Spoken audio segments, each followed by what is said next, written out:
Salut à tous et bienvenue en Terre du Milieu. Aujourd'hui nous allons parler de Gandalf. Pourquoi me diriez-vous? Ah non, ce n'est pas pour parler de sa liaison avec Galadriel, ni d'où il trouve son inspiration pour sortir de si bonnes punchlines. Pour cela, allez acheter le prochain People Magazine, tout vous sera expliqué. Non, plus sérieusement, après avoir parlé avec des personnes de mon entourage, je me suis rendu compte que peu de gens connaissent réellement le personnage, certains même pensent que ce n'est qu'un homme pouvant utiliser la magie. Avant d'arriver en Terre du Milieu, Gandalf, ou Olorin, le nom qu'il portait autrefois, était un esprit maya qui vivait dans les jardins de Lorien, le maître des rêves. Il rendait visite à Nienna, la compatissante, de qui il apprit la patience et la compassion. Lorsque les Valar se réunissent en vue d'envoyer des émissaires en Terre du Milieu pour aider à lutter contre Sauron, Olorin est choisi par Manwë pour faire partie des Istari, l'ordre des mages, en compagnie de Curumo, appelé Saruman en Terre du Milieu, Eowendil qui est Radagast, et pour finir Alatar et Palando, les mages bleus. D'ailleurs, vous aurez remarqué que dans le Hobbit, Gandalf dit « Il y en a d'autres? Quoi? Des magiciens? Nous sommes 5. Le plus grand de notre ordre est Saruman, le blanc.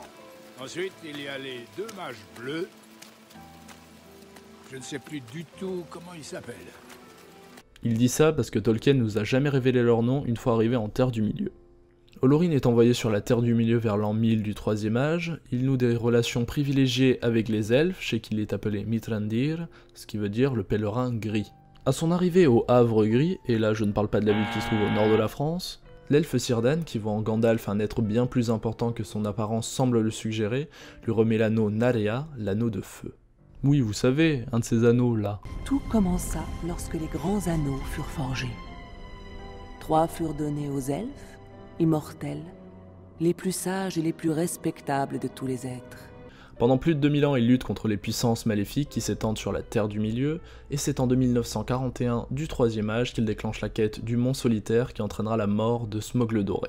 Pendant cette quête, il acquit l'épée Glamdrim, et Bilbon trouva l'anneau unique. En 3018, après avoir rendu visite à Bilbon, Gandalf découvre que l'anneau que possède Bilbon est en réalité l'anneau unique de Sauron, et non un simple anneau magique. Il est l'initiateur de la quête de l'anneau, il devient membre de la communauté de l'anneau en tant que guide, malheureusement il tombe du pont de Khazad-dûm, suite à combat contre le Balrog de la Moria. Cependant Gandalf le tue au sommet de Zirak-Zigil, mais sa victoire lui coûte la vie. Néanmoins il est renvoyé sur Terre par Eru Ilúvatar, le père de tout, créateur de la Terre du Milieu. Pour achever sa quête, il devient dès lors Gandalf le Blanc.